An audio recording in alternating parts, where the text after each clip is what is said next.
right. Pieter, thank you so very much for meeting with me, and thank you for sharing your knowledge. I would love for you to introduce yourself and give us all your credentials, because I would like my viewers to know that we're sitting in the presence of knowledge. Thank you so much, Maritza. It's such a pleasure to be here. So, short and sweet, I've been in properties for the last 23 years. I work and live in the Western Cape, where I focus. I'm a proud dad of 3 grown sons. I basically love properties for the simple reason that I love the stories behind the houses. So I'm a qualified attorney, I'm international home stager. Of course, nowadays we also have to have all our qualifications as estate agents. All of that I've done. But as I say, the stories behind the houses, that's what fascinates me, and that is of course also a reason for return work and for people coming back. Fantastic. So I obviously have a few questions for you. Let's start off with, how would you describe the current state of the real estate market in South Africa, and how does Cape Town compare to the rest of the country? Very interesting question, for the simple reason that I always say, whatever you read about the property market, you have to say in brackets, excluding the Western Cape.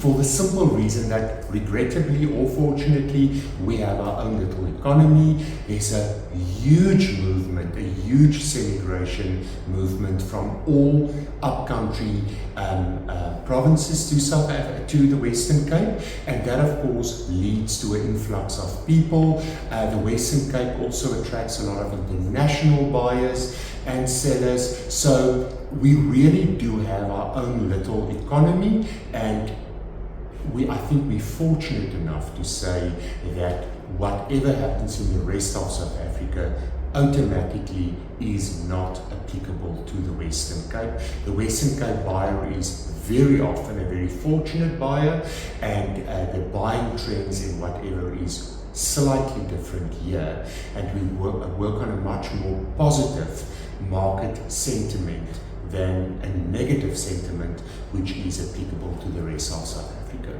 Interesting. What are the biggest trends shaping the property market in Cape Town right now? Alright, so the sad part is, for buyers from upcountry, it's very expensive. Cape Town is also not a cheap city. Having said that, I mean, weekends can be cheaper because you can basically enjoy various places without necessarily forking out a lot of money. But I'm always quite taken aback and shocked by what buyers of upcountry had, and when they show me the photographs of their properties and the beautiful, almost palatial, sometimes estates which they have, and what they can buy here, it's quite shocking. And so they have to downscale in expectancy, but of course in what Cape Town offers, it's a complete positive vibe. And of course, I've never had somebody complaining once they live here, but that drop in life standard is quite substantial. For example, I often tend to find that people say we've sold our property in X province for 2.5 million, and then that amount you can only buy often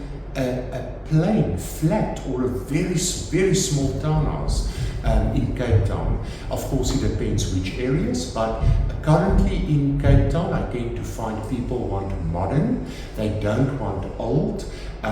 We have a strong shift towards millennial buyers, and people don't want old. So if I could advise sellers, I always say try and prepare your house as almost as complete as possible, because buyers don't want old and deteriorated. They want a quick fix, they want a nice property to move in, that rather pay more than having to renovate themselves. How has the South African economy influenced property buying and selling patterns in Cape Town over the past year? Well, as you know now, with President Trump being re-elected, everything basically has a knock-on effect in Cape Town. So, well, actually in South Africa. So whatever happens there, it's a few months or maybe a year, then everything spills over to South Africa. At present, I do find that there is a strong prediction of a 15 to a 20% growth in 2025 for the South African market. At the same token, as in most countries, I would say South Africa is in a recession. The richer get richer, the poorer get poorer, and unfortunately the middle class are the people that basically suffers. Those are the people that have children at university, they have a lot of expenses, they have debt, they maybe work 8 to 5, they don't have that luxury of having flexi time. So when they buy and sell, I do tend to find that I can see that people, even in the Western Cape, where we are still very fortunate, that the middle class is undoubtedly becoming poorer and poorer because of expenses just becoming higher and higher, and salaries not necessarily reflecting and increasing the same as our current expenses. Are buyers or sellers currently in a stronger position in Cape Town's market, and why? Definitely, as I say, in the rest of the country, there is such a huge influx of buyers towards Cape Town that, I mean, it's not strange that in various streets you will have one buyer coming from Cape Town, but the rest of the street will be Bloemfontein, Mpumalanga, Limpopo, Durban, and interesting enough, that also leads to new subcultures being developed and established, and people reaching out more because their families live far. And also with sellers' children more and more moving abroad, we tend to find, or I tend to find, that Cape Town becomes less cliquey and people reach out because over weekends they are kind of on their own. The families live far, the families live up country, and it's not as if it's that difficult to get to know people because you have to reach out, you have to invite people. So Cape Town's whole culture, especially the northern suburbs, I tend to find has definitely changed. It's still changing, a huge influx of buyers, and I think the biggest thing is, I find it so surprising when I read articles where they say the abundance of stock, say for example in Gauteng, and now with the, say for example, the interest rates that have dropped, hopefully the massive amount of houses will become less. And I think over my dead body, I've never experienced that in Cape Town. Actually, I can't even say for the last 5 years. We've always had a shortage of properties, and regrettably that leads to absolutely the highest prices you can actually even anticipate, and also more than one buyer putting in an offer. It's not uncommon. I work in the property market in the older, mainly in the older established areas around the schools, the family orientated areas, and I tend to find that when I do get a house in, it sells in within days or weeks, and also often for much more than what it was put in the market for. And that is a mind shift which buyers must make, especially from upcountry.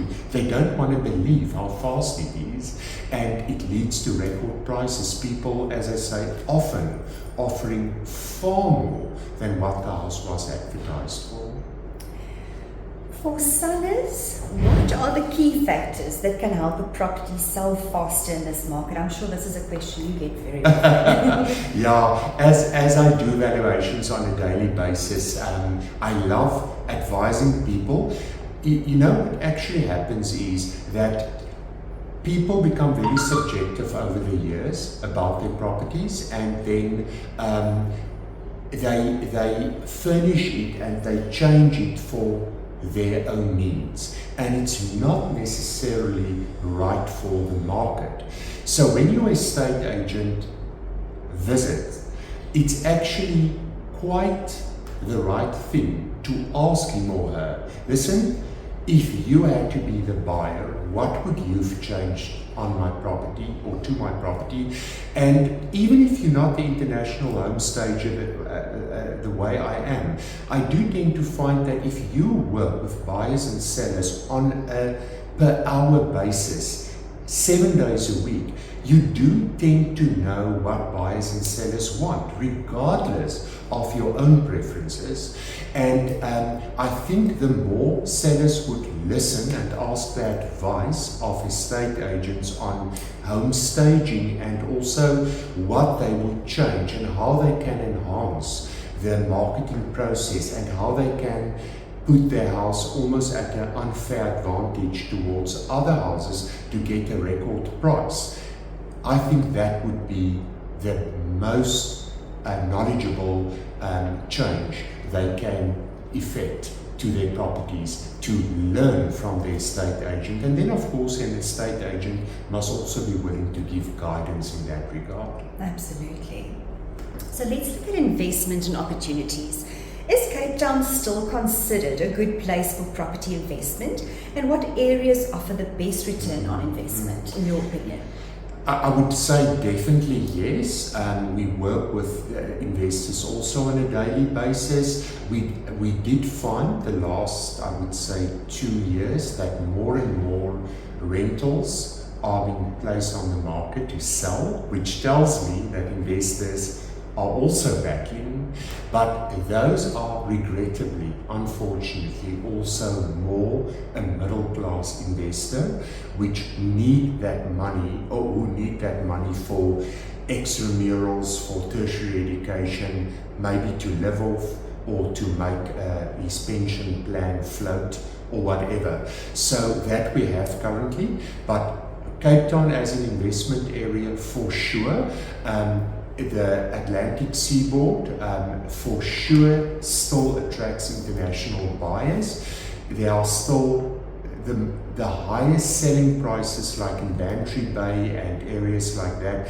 I tend to find that properties there sell for as high as 55 million.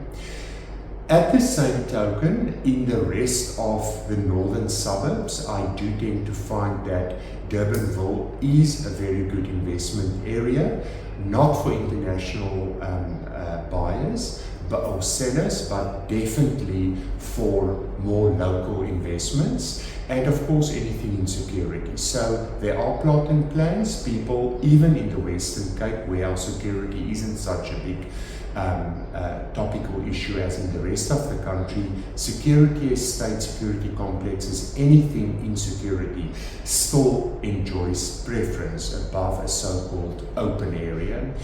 But I would say I see a very strong tendency towards Somerset West, always Stellenbosch, and then also Paarl, because I tend to find Paarl definitely has an old world charm to it, excellent schools, very good estates. So, but that is once again more an upper class investor, somebody that works flexi hours, that can travel to Cape Town, fly to Johannesburg once a week, maybe once in 2 weeks. But if it is an investor that is still working, maybe in a industry where he has to be at the industry on a daily basis, maybe his own business, and he wants to buy an investment to grow for his kids at university or whatever, I would say student housing, very, very strong still, especially in Stellenbosch,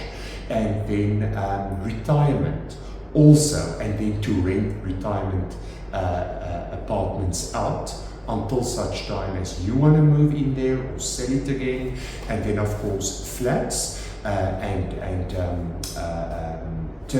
turnkey properties and anything in security.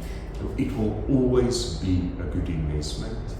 Still the preference Yeah, there. yeah. All right. So let's talk affordability and financing. What challenges are first-time home buyers facing, not just in Cape Town but in the country? If you are a first-time home buyer, various banks still are prepared to give you a loan for your costs as well. So that can basically be handled.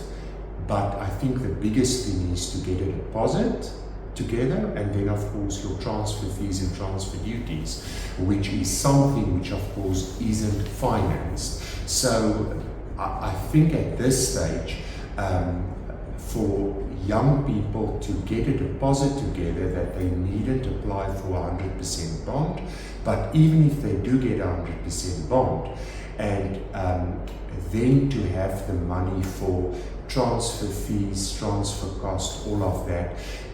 If they're not a first-time home buyer, I tend to find that that is a big battle because that amount can be quite excessive. And for that reason, we also tend to find that more and more people are renting.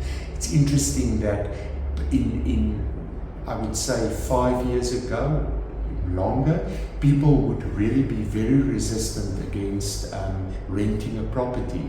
And I do tend to find that older people start renting more. They would sell their properties and they simply feel that they can't live out the advantages of buying because they sell, now they have to buy, they have to pay transfer fees, etc., and maybe they don't live that long. So my older sellers are renting more and more. Younger buyers are also renting more and more because I also think it's a matter of finding the right spot. And if you've purchased and maybe you tend to find that, listen, no, I've bought in Blouberg or in Tableview, but now the wind blows me away and I don't want to serve on a daily basis. And now I want to move rather to Durbanville with its renowned good schools. Now they've purchased and now they have to sell and pay transfer duty again. And also the bigger thing I tend to find is that buyers, many of them, especially younger buyers, are still anticipating whether they're going to immigrate or go overseas for a certain period of time. So to buy and then you are basically stuck with your property and you need that money to go overseas. I tend to find that renting is a very, very topical issue and becoming more and more positive for various reasons. So what do you predict for Cape Town's real estate market in the next, say, 6 to 12 months? Well, stock shortage is definitely going to stay. I cannot, it's interesting that in Cape Town, where I work, is definitely a seller's market. Still very low stock, very high prices, sells within days or weeks, record prices. So I cannot really see, even now with the dropping in interest rates, etc., I can't really see that stock is going to become that much more. It will really have to become so much more that it really makes a huge difference to the market.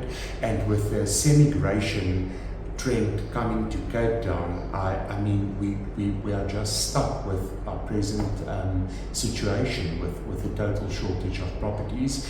I predict that we will have a growth of between 15 to 20% in the property market. I think we're still going to have a very positive market, and I tend to really feel that it's still a very good market to buy into and to invest in, and to maybe from upcountry, if you're not already in the position to immigrate to or semigrate to Cape Town, to maybe buy investment property that can grow in money, that at the stage when you do anticipate coming to Cape Town, you can sell that for a record price and use that as a deposit or as a part payment on your dream home.